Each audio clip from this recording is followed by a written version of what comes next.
Welcome to Thinking Green. I'm Rana, and with election season now in the rearview mirror, I'm really happy to be moving on to kind of another phase of our fall season of the show, and that is to talk about different great things that are happening in our community and sometimes reaching far beyond the borders of our community. We're starting to see a lot of holiday advertising for gifts and such, and most of us have plenty of stuff. So what I like to do at this time of year is have guests who are doing things that are making a difference, and usually there are ways that you can participate as well. So with that in mind, I'm going to welcome back a couple of people who actually have been on the show before, though I don't think together. Dr. Herster Barris, who is a founder and the director of research for Reforest, the Tropics, which is an organization that is based locally but really does its work globally. And Hugh Birdsall, who is a teacher at Regional Multicultural Magnet School. He teaches English for learners, English for speakers of other languages. And is also the coordinator of the Eco Club at RMMS, and has been, I think, for a long time. I should say co-coordinator. Oh. I do it with another teacher named Susan Hafler. Okay, and you're the one here tonight, so Yeah. welcome. Thank you. So I guess we can start a little by talking about Reforest the Tropics and how it started and what it does. Well, gee, thanks a lot, Ron, and I appreciate your invitation to talk to people in New London and hopefully even farther than that. Yeah, it'll be on YouTube by tomorrow, so you can talk to everyone. Fantastic. We all know a little bit about climate change, and I brought a couple slides to show you what we do. But climate change, of course, is a world problem. And if we have a world problem, maybe there's some answers outside of our own United States. And it just so happens that with trees, we may be able to help with a solution for climate change. We work actually in the United States finding people who emit carbon dioxide, and then we help them find out how much carbon dioxide do they emit. Most people don't know. I've asked some of our participants here, do you guys know at home how much carbon dioxide you emit? Probably nobody knows. I don't know how much I emit. Well, your car probably emits something like, if you have a really nice, what kind of car do you have? Corolla. Corolla, About okay. 10 You're years probably about old. 10 tons per year of CO2. Okay, that's the greenhouse gas that we're so concerned about. And if you have a hybrid, it's 5 tons. And if you have an SUV, it's probably closer to 15 tons. And all those tons go up into the air, and they are the things where they accumulate in the air that cause climate change. Our project is focused on planting trees, because when you plant a tree, the tree grows and absorbs carbon dioxide. We've all studied photosynthesis at high school, right? And we know about that. Where trees kind of create themselves out of air, almost literally. Well, actually, out of carbon dioxide. You almost got it. Next time you remember. In any case, we work in Costa Rica, so I thought you might like to see the Costa Rica flag that was given to me by the government of Costa Rica for this project. Well, it's all right, it's all the same color there. So there's the flag of Costa Rica. This is so when I get back to Costa Rica, I can tell them they were on TV. Right. And we work in Costa Rica because it's tropical, especially in the Atlantic coast where it rains a lot and the trees grow very, very fast. And we need fast-growing trees, which we've already done the research for, to grow and capture CO2. The question is, how much does it capture? Well, I can show you a little example here. Here's a piece of wood that weighs 2 pounds, okay? Comes from one of our trees. It's a little, one of these trees right here. And I think we're switching mics. I don't know why that one wasn't working well, but we want everyone to hear you. no, thank you. So where did I leave off? Demonstrating. Okay, so we have this piece of wood here. Weighs about CO2. 2 pounds of wood, right? 2 pounds, something you throw into your fireplace. Now, if you convert that back to charcoal, which that's where charcoal comes from, where you convert Right. wood back into charcoal, you'll have a piece of charcoal that weighs about 1 pound. So 1/2 of this dry piece of wood is charcoal. But this is carbon, pure carbon, and CO2 is CO2. So if we add the oxygen to this carbon here, we'll end up with 4 pounds. So it goes 1 pound of carbon, 2 pounds of dry wood, and 4 pounds of CO2. So if we know how many pounds or metric tons, whatever the measurements are that you use, in the forest, we can calculate how much CO2 the forest has in it. Or if we measure today and in a year's time, we know what the production of captured CO2, the sequestration rate is. Now that's getting pretty scientific, those big words, but that's essentially what we do. This tree here now is a very interesting tree. This comes from Papua New Guinea. And sometimes when I ask children, where's Papua New Guinea? I've had one person know. And so I'm going to ask you, Rana, where's Papua New Guinea? And you can look over And there I if you really like. should. I'm thinking it's towards where Australia is. No, exactly. Just north of Australia. Towards the But central I'm part glad I of the didn't world. have to point to which one it was. Well, it's right there. And anyway, so this is a tree that was on Earth when the dinosaurs were here. And so it's about 220 million years old. Now, the seedling, of course, is only Yeah. a couple of years because it's growing up here in the cold tropics in our office, if you will. And it grows much faster in the tropics where we have full sunlight and what have you. So this is a very interesting tree. We call it the dinosaur tree. It's a conifer that grows in the tropics. There are very few conifers, and it's very, very productive. I'll show you some pictures of these forests when we finish here. So why don't we see our first slide? How do I Okay. make the first slide now? I think we should be able to. There we are. Well, this is sort of a weird slide to show you guys, but it's a picture of a bushmaster snake. You can see the fangs as the worker holds open the mouth with a stick. And this is one of the snakes that was found in our tree plantations. It's very poisonous, very deadly. And so, unfortunately, we're sort of happy it's not there to inject its poison into our workers here.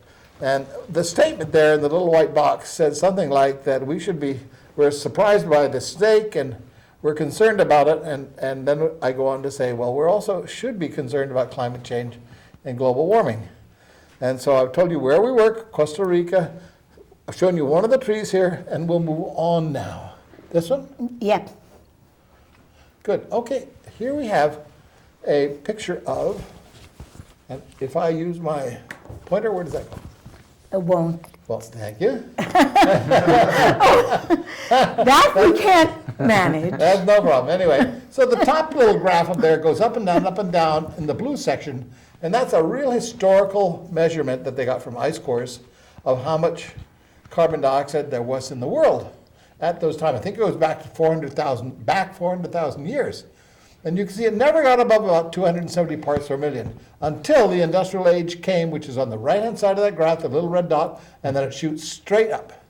Now that chart comes from about 8 years ago. And it stopped at 379 parts per million. However, today we already know it's up to 400 parts per million in a really dangerous area for the world. This is a question of our survival. So Even though there was ebb and flow historically. But it's still below 270. Right. Now it's 400. And I think we all kind of saw that kind of graph for the first time popularly when Al Gore Exactly. made his Inconvenient Truth movie and Exactly. showed that, yes, people can say there are cycles, but Yeah. we've been off the chart now for a while. We are off the chart now, exactly. And this is getting to be rather dangerous, if you will. So we have worked on many trees to find a mixture of trees that grows well, captures a lot of carbon dioxide, makes everybody happy. It also makes the farmer happy because if we ask a farmer in Costa Rica for some land to plant, well, he says, yeah, well, what do I get out of it? This is land I have cattle on. And do you think that I'll earn any money from your project if we put it on my pasture, kicking the cattle off? And that's my great goal, of course, to make enough money from our forests So the farmer's very happy and wants to plant even more. And that's where we're working on right now. So part of our model says that we plant a mixture of species that grow fast, that we plant a forest that we can essentially thin out every 4 or 5 years, take some logs out of the forest, give it to the farmer, and he sells it on the market and makes money from it. Hopefully more money than his cattle did. And that's the rub. That's where we have to work very hard to understand what's happening in the forest. So let's go to our next one here. Oh, let's see now. Oh, these are some numbers about the world's carbon dioxide emissions. I don't want to bore you, of course, here by what I'm saying, but essentially it says that the world emits about 30 billion tons of CO2 a year.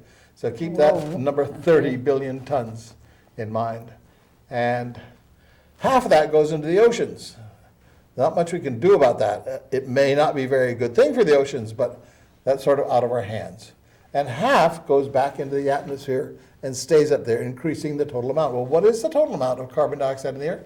About 720 billion tons in the air with a resident rate. In other words, how long does it stay there? From 100 to 400 years. Wow. And that is causing climate change right now. So what if we were to stop emitting carbon dioxide?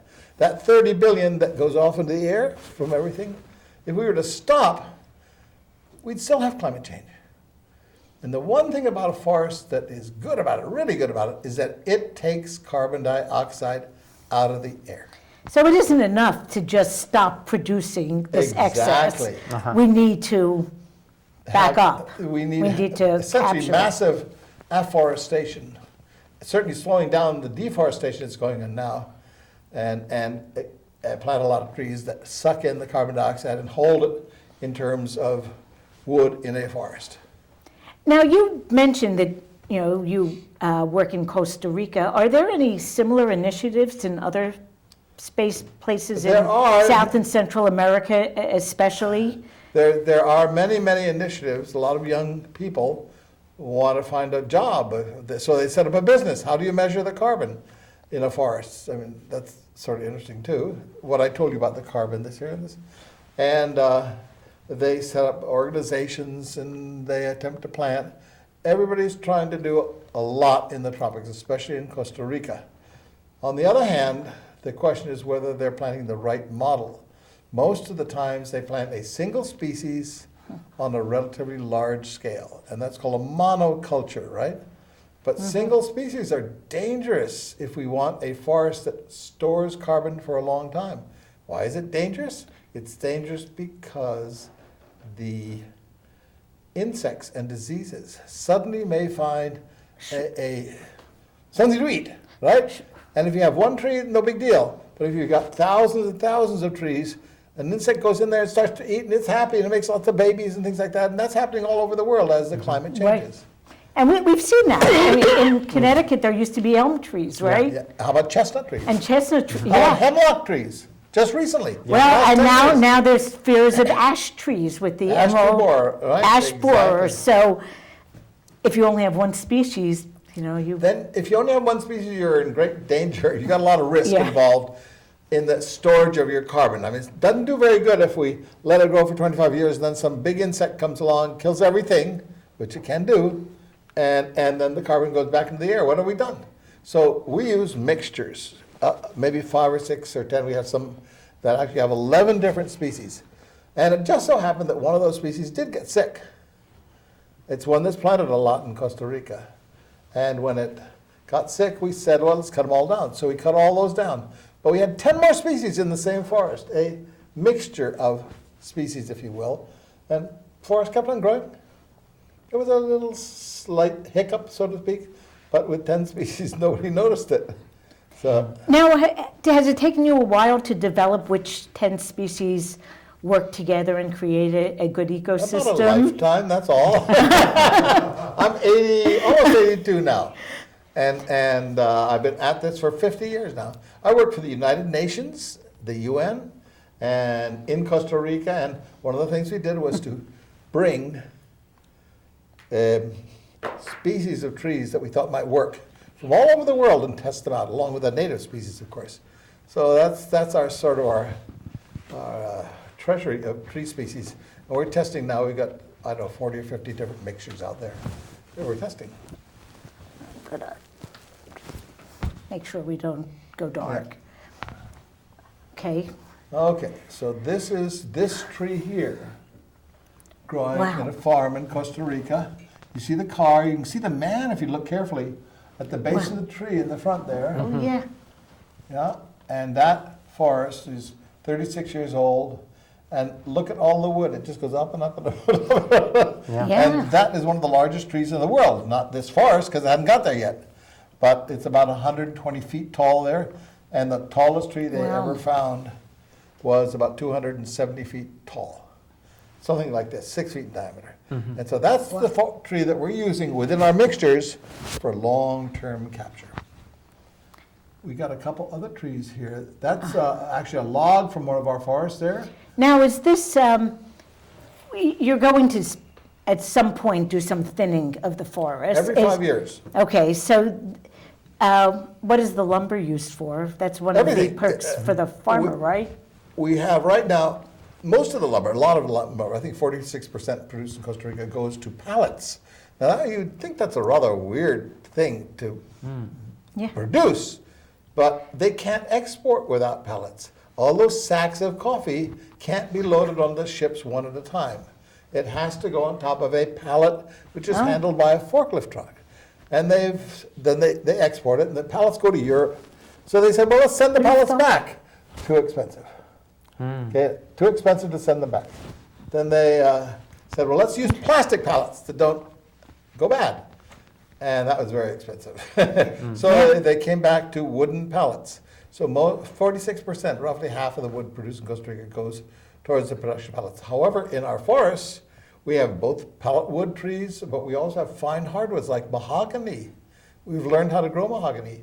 Like cedar trees, cedar is a very valuable species in Costa Rica, perhaps 4 times more valuable than the pallet wood, if you will, and various other species that we're testing now. And wasn't there a cultural clash around harvesting too, that they were used to harvesting I think you said every 3 years? Well, they So were you had to used to convince harvesting. them that, They were used to harvesting the forest once during the lifetime of the forest. Say anywhere from 8 to 12 years, they do a thinning. Then it would grow back up again, and then cut the whole thing down. And where was the long-term carbon storage? It wasn't there. So our goal is a forest that you never cut down, that may carry actually your name, because we have a memorial forest for a professor in Conn College. The farmer, after a while, he saw this, said, I want a forest too. And so his land, right? I said, sure, that's good. That's good. So anyway, that's something that we do here. So it never really gets cut down, it gets It should thinned out. never get cut down. Now, that's part of the cultural clash that we go against, because the loggers want to cut them all down. They want to cut the best trees out because they make the most money. So we have to do something to prevent that. So we have a worker there when they're cutting them down. We mark the trees beforehand, stuff like that. But there's some cultural differences going on that we have to overcome if this is going to be a success. Right here, we're looking at a farmer at the end of the table and his administrator with a cap on. And of course, that's myself there. And we're looking at his forest. He has some 39 projects there now. And he's a great cooperator. And he's participating with donations of about $15,000 a year for the workers he gives us to do his stuff. Of course, we do expect these forests to be profitable for him, so that's a question of when does it start being that profitable that we can Right. pay our own workers. Yeah, so I'm guessing that in the very beginning, the farmers would tend to take a financial hit by converting to That's a good forest. question. In fact, How do you get over that hump? we have a couple financial models that we're working with, and one of them says, we're going to give the farmer over the first 3 or 4 years $3,000. And with that, then he establishes his forest, and the forest begins to grow. Otherwise, he'd have to go to a bank and pay 18% interest. So he's not going to do that. So we have to come up with a model that fits him. Where do we get these $3,000 from? We get the $3,000 from our donors, because we take a donation from a corporation, for instance, and we plant a forest for him, and he has the rights to the carbon sequestered in the forest. I don't mean he can take boards back to Connecticut. That'd be sort of silly, right? But we measure the carbon in the forest every year, and we tell him, you are now carbon balanced. And then we actually have a forest for a nut roasting company in Cambridge, Mass. And he is totally balanced now. Not only that, he's actually going to be 200% balanced. First, he's taking the carbon out of the forest. This is a certificate, if you will, to balance his own emissions. And then he's taking another similar amount out of the air. Oh, that's pretty advanced. That's that business of reducing climate change by taking the carbon dioxide out. Now, do you find that process motivates people to reduce what the carbon they're producing, the carbon they're emitting? That's more difficult. That's definitely more difficult. If a guy needs gas to roast his nuts, I'm talking about peanuts and walnuts and stuff like that, he's got to have that. Otherwise, his business goes down. If business goes down, he's not a happy camper. So we don't get too much involved with him on his efforts to reduce his emissions. It's not easy. He needs that gas. Now, he might be able to reduce it by 5% or 10%, but that's a different field, and I'll let that up to them. They're going to do that anyway. But they Right, might as just well the do something awareness, else. I'm guessing, would help a little bit. Yeah, of course it does. I'm sure it does. Sure it does. Well, I don't know if we want to see the next slide. So we can No. hope Governor Malloy is watching this show so that he knows that just reducing our carbon emissions by the year 2050 isn't going to be enough. You know, it will be on YouTube, so we could send him a link. Well, there you go. And he seems as though, in part, he's interested. Yeah. Interested in the subject. Yes, he just isn't going far enough. Not yet. This slide here is one of our research efforts. You'll see there's a bunch of trees standing there with no leaves on the bark and everything, and that's actually a forest that we set up for Conn College to capture carbon to offset the emissions of the Crozier-Williams Student Center.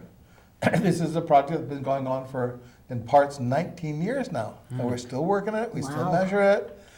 The trees are doing pretty well.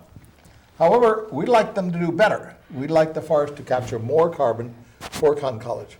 And one of the reasons we say that is that if you look at that forest right there on your screen, you'll notice there are patches of light and some patches that are shady, and one patch under that tree in the center with lots of leaves that's very, very dark. And what this is, a tree growing under our main stand with lots of leaves that is actually growing and capturing more carbon than we had planned on.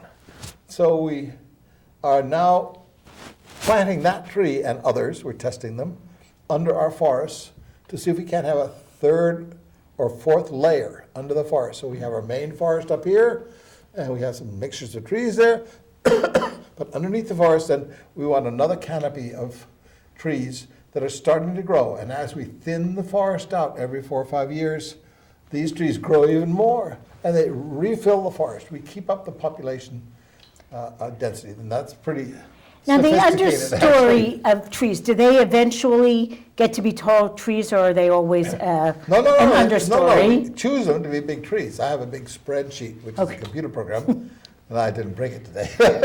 Too You want bad. to drop over to our office, I'll spend the next 10 hours explaining it to you. So anyway, that is a tree called the Campano tree, okay, the one with a lot of leaves on it. Now, this is a seedling of that same species that we found growing naturally regenerated under another forest. This other forest was, in fact, set up for CMEC. We all know about CMEC, the Connecticut Municipal Electric Energy Cooperative. They gave us a grant to set up a series of forests, different kinds. And this seedling is growing there. And the question is, well, how did it get there? Well, it's a native species, and it produces seeds, you'll see in a minute, that are pretty big. And so here we're going to go and show you an animal. This is the guatuso. And if you're a Costa Rican Indian, you would call it tepescuintle. Anybody want to learn anything of the language? Yeah, you're a language expert. Tepescuintle or guatuso. Now, looking at the photo, how big is that animal? Like a small pig. Okay. And I have to tell you, it tastes good. But it's against the law to shoot them anymore, and they've shot so many now that you don't get it anymore in the restaurants. It's a cross between the taste of pork and turkey. Well, I'm guessing that if it eats those nuts, it would probably make it tasty. Yeah, let's look at those nuts anyway. Yeah. So this animal collects the nuts from under the tree, and just like we have squirrels here who bury their acorns in the winter, these animals bury the campano seed under the ground, and he forgets about it.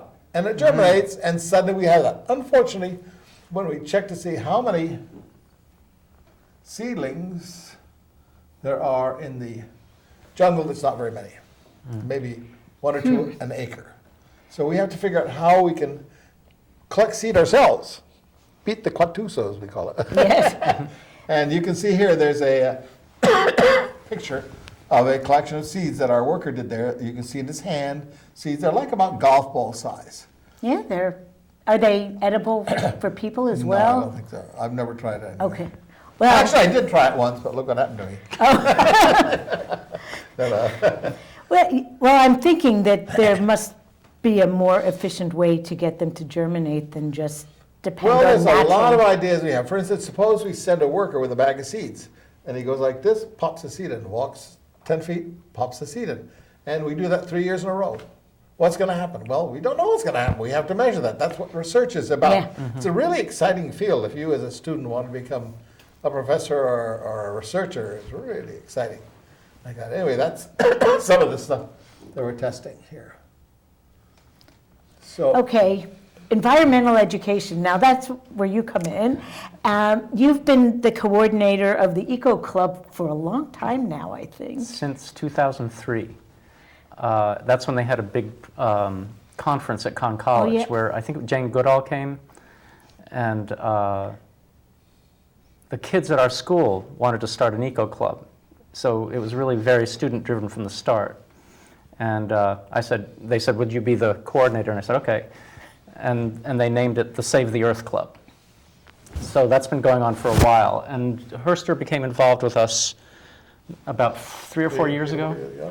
And we started taking our carbon inventory each year, and we found that each student generates about a metric ton of carbon dioxide each year, based on looking at invoices for electricity and for natural gas that we use to heat our buildings. So there's a huge educational component in that, in figuring out your carbon inventory. So Herster was kind enough to provide us with a spreadsheet and an algorithm for converting kilowatt hours into pounds, and for converting Yeah. pounds of CO2, Yeah. and then also for converting CCFs, which is the measurement for natural gas, is that right? That's right. Which means 100 hundreds feet. of cubic feet of natural gas into pounds. Then we convert that into metric tons. So the kids do a lot of math, and they have to add 12 months worth of this.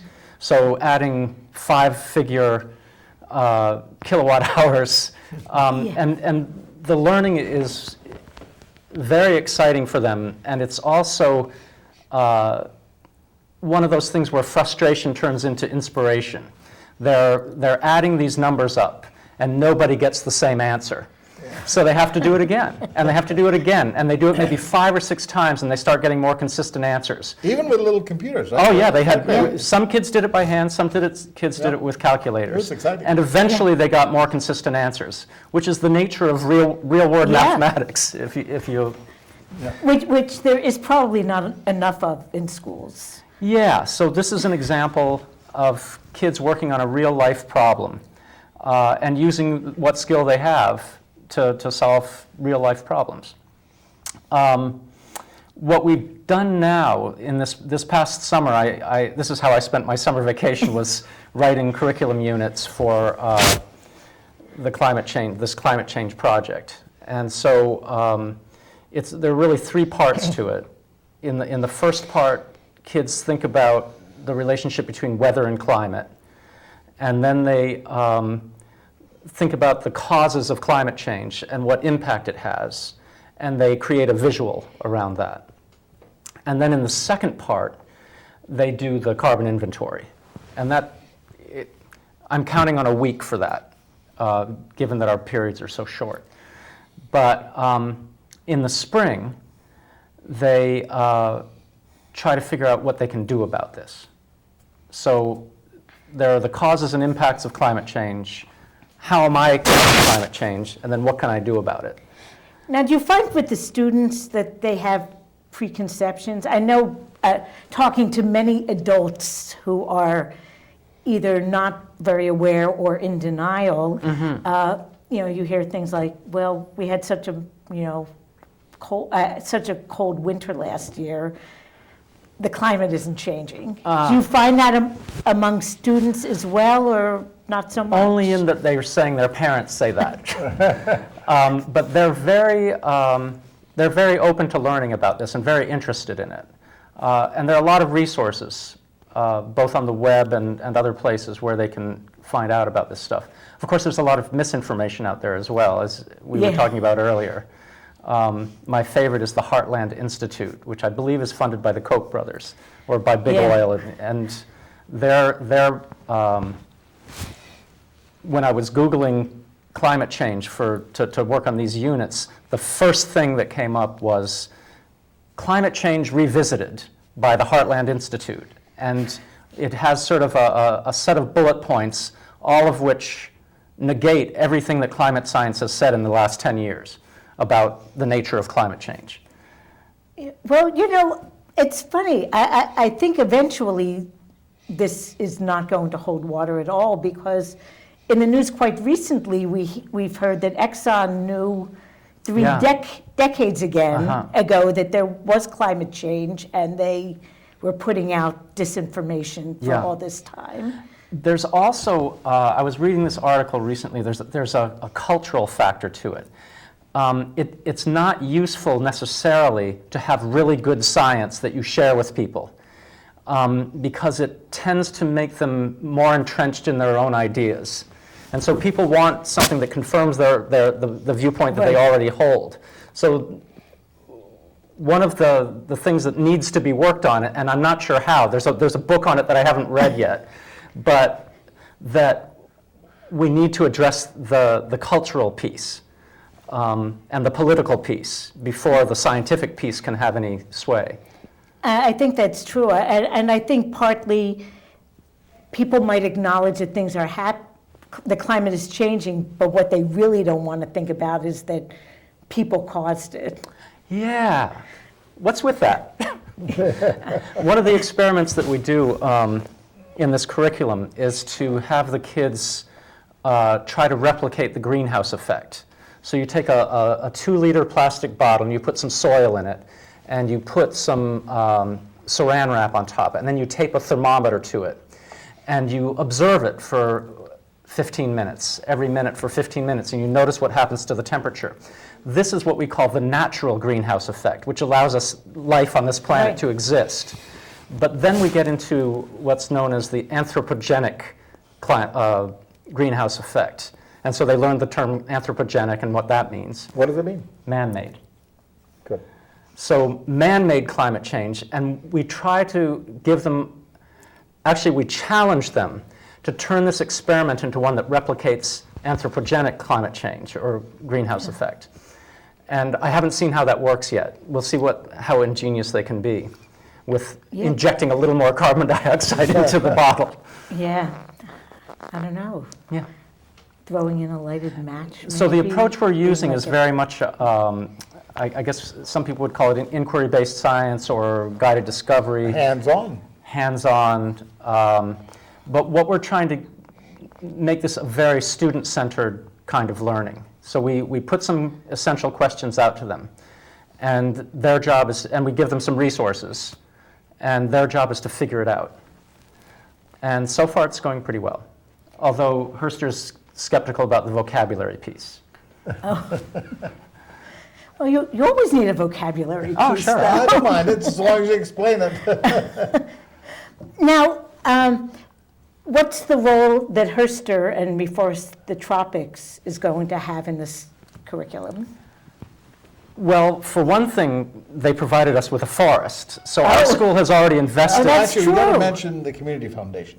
And Because we're, their forest was funded by the Community Foundation, as well as my umpteen zillion talks with his class. yeah, so we're very grateful Which to is the very, Community very nice. Foundation. And we've asked for a second grant, which they have given us a letter saying, yeah, we're going to give you all your money. Is that right? Yeah, Oh, fully that's the funded, first I've heard this. This is great. Oh, yeah. Fully funded, So what we're trying to do, what our first forest was 1 hectare, I believe, Yep. and that's enough to offset about, 20 tons a year. which is about what percent? I think it's less than 5%, right? Yeah, it's very, very Of our total carbon emissions. So the idea was to get more ambitious and to try to offset a third of our carbon Yeah. emissions, to make it more of a game changer. And that requires a lot more money, obviously. Now, to do our first hectare, the Community Foundation donated some money. We got some money from a grant from, I'm not even sure what foundation, I probably should know, but it was through Conn Yeah. College. And then our kids raised about $1,000 too, with various crazy hat days and things like that. So they're really invested in this. One of the jobs of the Eco Club this year is to make the whole school aware that we have this forest that we've invested in and why we did it and why it's important. So that's one of our big projects for this year in the Eco Club, while 4th and 5th graders have it as part of their curriculum.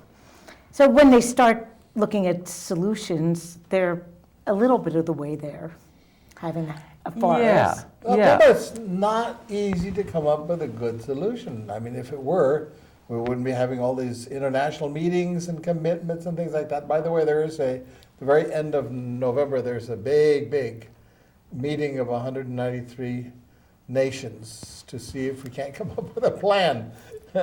And what they've done is they've asked each country to come up with a national plan. What are you going to do? And so they've analyzed this.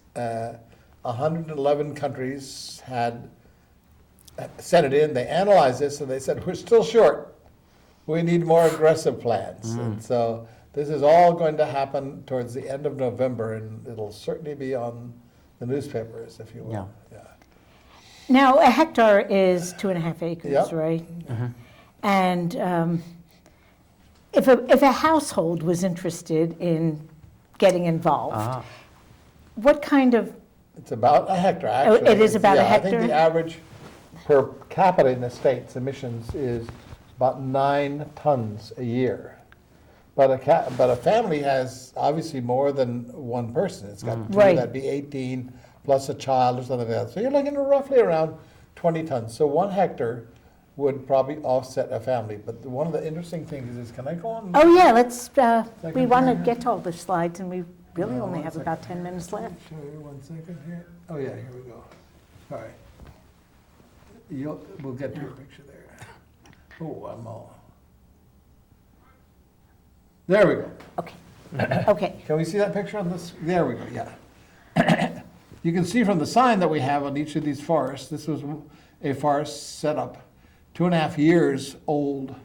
And I'm standing there with the head of the science department in Westerly, the Westerly Middle School. And they have a good program with us. And they have a hectare there. And this is the one that has 11 species in it. Now it's only 10. And it has a contract with the farm that we manage of 25 years. So once you have a forest, every year for 25 years, you are the beneficiary of the carbon that it captures. Well, how do you know how much that is? We measure it. Every year we measure our forests, and we let you know how much carbon you have captured. So the farmer benefits too, by the way. I should mention that. Let's see now, if I go backwards here. You can see here, this is one of our forests here, and above is a graph showing the accumulation of CO2 in the forest. Now, could be a little scientific, if you will, but don't students have to learn something about tech? What's Sure. STEM? More and more all the time. Exactly. So it's good that their forest that is capturing the carbon for their school now has a track record of growth, and of course some of the things we do for the farmer income. Below that truck is in fact the logs coming out of the forest, which is now 16, 17 years old. So the farmer makes money from this, we hope. We just don't have quite the balance. How much is he going to make? Is he going to be happy with it? Because he not only has the logs that he sells, but he's the owner of a huge 2.5 acre forest with just logs like that. If we were to cut everything down, he'd be very happy. Of course, that's not the point. The point is to store the carbon Right. for 100 years. Right, so that's part of the cultural piece you were talking about. Yeah, Um, and scientific. It's a long game. Economic, yeah. But there's a cultural piece in the United States, too. I think there was a point when the countries in Central America said, if you want us, we'll plant some rainforests again if you pay us. Right. And the U.S. said, no way, we're not going to do No, that. we want to eat the beef. Yeah, I guess. Yeah, McDonald's voted against it. Yep. Well, American corporations have been influencing Central American policy, Yeah, agricultural yeah, policy for a long time. Yeah. Now, did I see something on the website that some farmers are using some of the land under this for foodstuffs? Is there anything other than lumber that the farmers can grow in these Well, forested remember, we're areas? trying to make the forest as dark as we possibly can. So really nothing? So usually not. Now, there is a thing they call Mushrooms? agroforestry. Yep, I have. Agroforestry, which is in fact funded by the World Bank and stuff like that. And that's for small farms that want a banana here and a papaya here and a tree over here, things like that. But its purpose is not specifically to capture carbon. Ah. Ours Okay. is specifically to maximize the carbon, because we think there's going to be a disaster down the road. And if we can have the answers ready, we're ready to accept the donations. And I want to be sure to get to that part too. If people who are watching this want to get involved, be supportive, how would they go about doing it? Well, we have a program that we're using with people who call in and say, for instance, we had a local university call and said, we're going to have a week of festivities. And we believe we're going to emit so many 10 tons of carbon dioxide. Can you help us? And we said, sure. For $25 a ton, one-time payment, right, for the 25 years, we can capture the carbon that you have and hold it in our forests. And so it's $25 a ton. So if you have a standard car like yours, where you're going to emit about 5, did I say, or 10? 10 tons, 10 times $250, and your car is balanced for the next 25 years if it lasts that long. And if it doesn't, it goes over to your newer car, which Which probably hopefully won't use quite so much. well, the whole point is just put your money down, Right. we'll make a forest, and go to sleep. Have a nice evening. So that an individual can do that pretty easily, and Right. and it isn't like spending thousands of dollars to have No, your very no, own yeah, forest. exactly.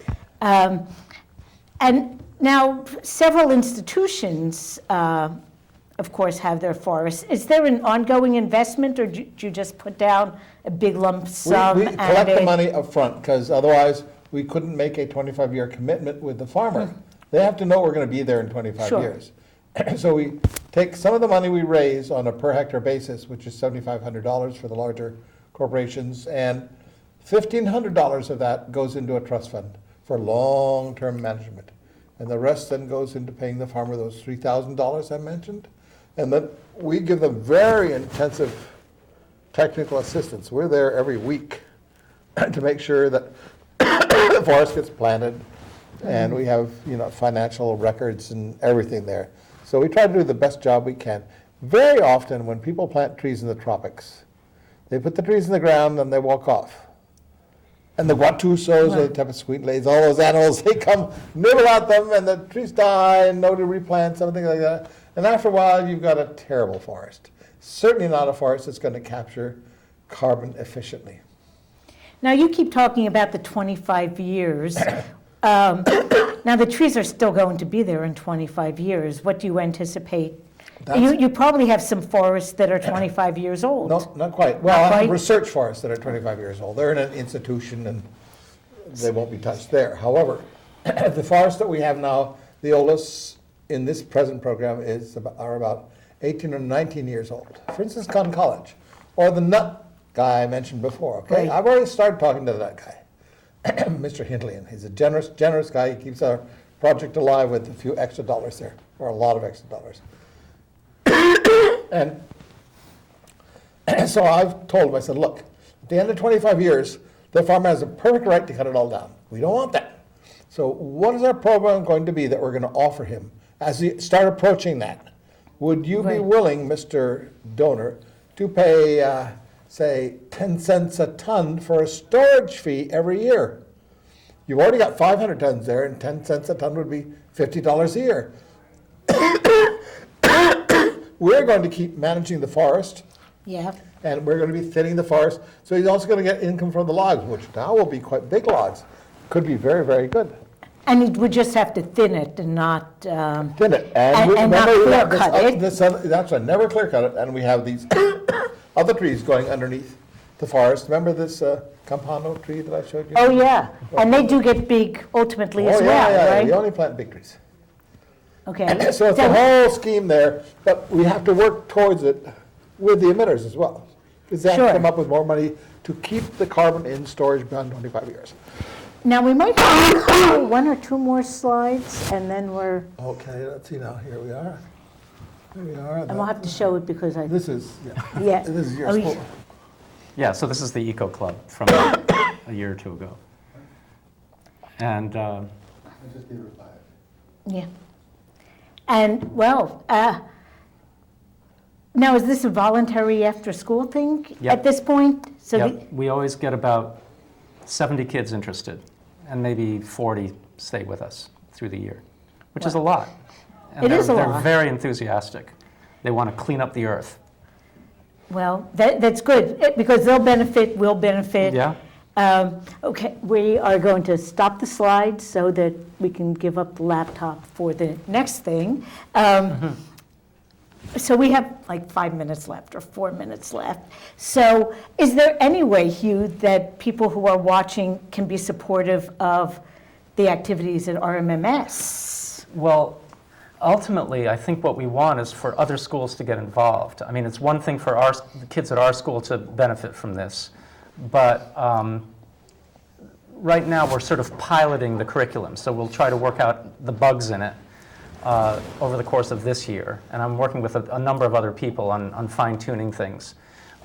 We have something that can be a 3-week unit, it could be a 6-month unit, it could be a year-long unit. It could be for elementary school, for middle school, for high school.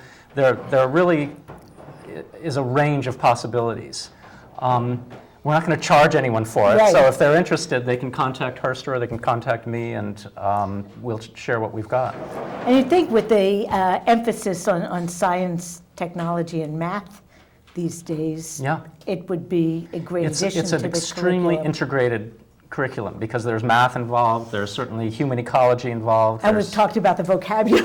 vocabulary. Yeah, learning, not all courses allow you to learn Indian. Tepesquitli, Well, right? That's right. And we're developing some hands-on science experiments that are kind of interesting. So, yeah. There's a writing piece. There's a visual arts piece. So it's all there. So it would be great to spread the word. So hopefully some teachers are watching, or we'll get some, Yeah. or Board of Education members or whatever who can start spreading it, because I do fear that a lot of classroom learning is becoming very rote and classroom oriented, and Yeah, sort of it's in that little pushing bubble. out a little bit the real world experiences. And Herster, one just in the last minute, if people want to learn more about what you're doing, how do they go We about have it? a website. Obviously, everybody has his website. Reforest, the Tropics, no spaces.org. My name should be there. My email should be there. We have an office in Mystic where sometimes we get people walking in and say, I'm interested in seeing what you're doing. We have all these pictures, such as the one back there. By the way, can I show you that picture? Sure. Do you have a minute? We have about 30 seconds. Oh, okay. If you That's- look at that picture right there, you see somebody embracing it, and that tree is only 7 years old. Wow. So These they are are, really, really, really fast growing. they're really fast-growing Yeah. trees. Actually, when we plant a tree, I have to back off so it doesn't hit me in the chin.